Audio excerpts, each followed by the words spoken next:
Est-ce que vous êtes sa chose? Je vais vous raconter mon histoire.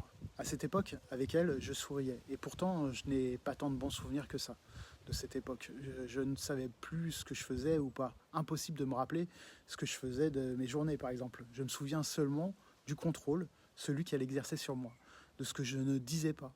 Elle surveillait tout, la fréquence de mes messages, le contenu de ce que je disais, l'heure où je me levais, l'heure où je me couchais, qui j'avais vu dans la journée, en vrai ou sur les réseaux, si j'avais 5 minutes de retard, comment je devais l'accueillir, ce que je devais faire en arrivant chez elle, l'humeur que je devais avoir, même si j'étais en apparence bien, les questions que je devais lui poser, comment je devais l'écouter, puis m'exprimer quand elle avait pris toute la place et qu'elle avait fait du feedback avant même que j'ai fini de raconter ma journée, ma façon de respirer, ce que je devais manger, comment je devais m'habiller, me raser, me couper les cheveux, comment je devais l'embrasser, la toucher, la câliner. Je ne parle pas de notre intimité.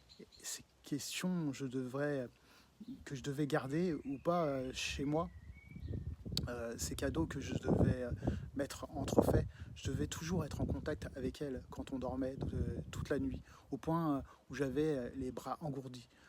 Je trouvais ça beau, dormais plus, mais je me disais bien être amoureux, même si elle faisait la tête, si je ne faisais pas ce qu'elle disait. Je ne devais pas sortir sans elle, ni regarder d'autres femmes, même sans intérêt.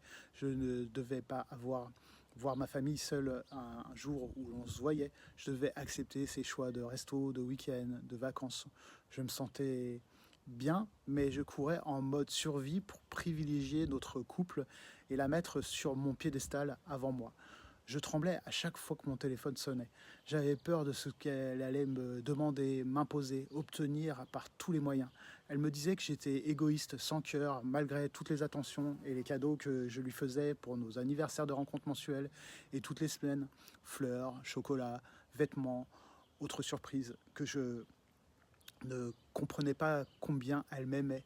Entre chaque conflit, elle créait, alors que tout allait bien, après du love bombing, du gaslighting, du chaud et froid, les réponses à ces questions tordues autour de mes fantasmes, mes limites qui sont jamais entendues, la colère que ça crée en moi, l'insécurité, de m'abandonner à la vision des choses, dire ces enfants de faire les choses, euh, les portes grandes ouvertes, d'avoir toujours le prétexte d'avoir oublié leurs clés. À cette époque, on parlait de perversion narcissique et j'ai voulu m'interdire de croire ce profil chez elle. Quand j'ai découvert son TDAH, HPI ou son côté fuyant, elle le retournait contre moi. Et finalement, on a dit qu'elle me jouissait pas de me faire de mal. C'est juste le déni inconscient de survie de ne pas montrer ses faiblesses et manipuler l'autre pour continuer à briller.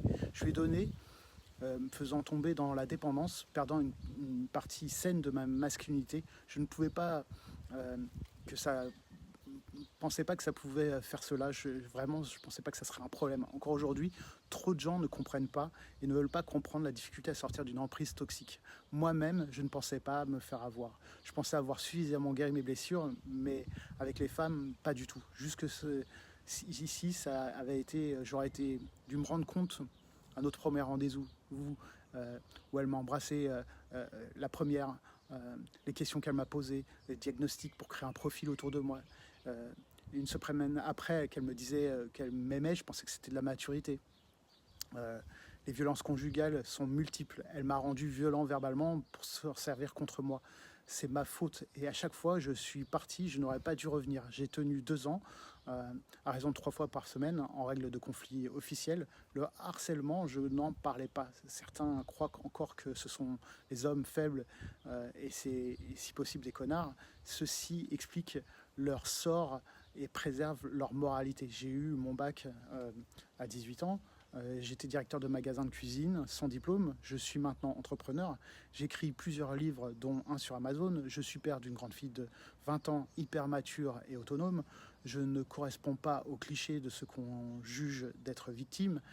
Et ces violences, ce système qui la protège, ont failli me tuer avec plusieurs niveaux. J'ai vécu l'incompréhension de ce que je vivais, le tabou, la solitude, dans un système que je crois responsable de nous protéger. Je suis sorti seul de tout cela, mais ça a été très dur.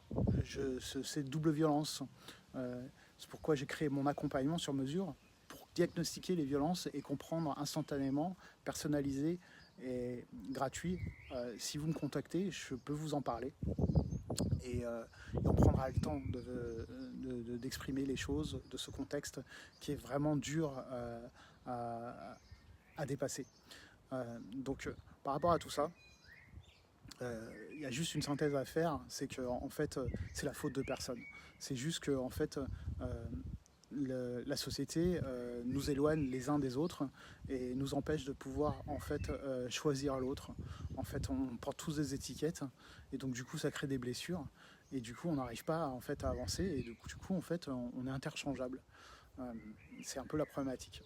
Donc l'idée c'est de se retrouver pour pouvoir recréer une bonne énergie pour soi et pour le couple. Je vous dis à bientôt.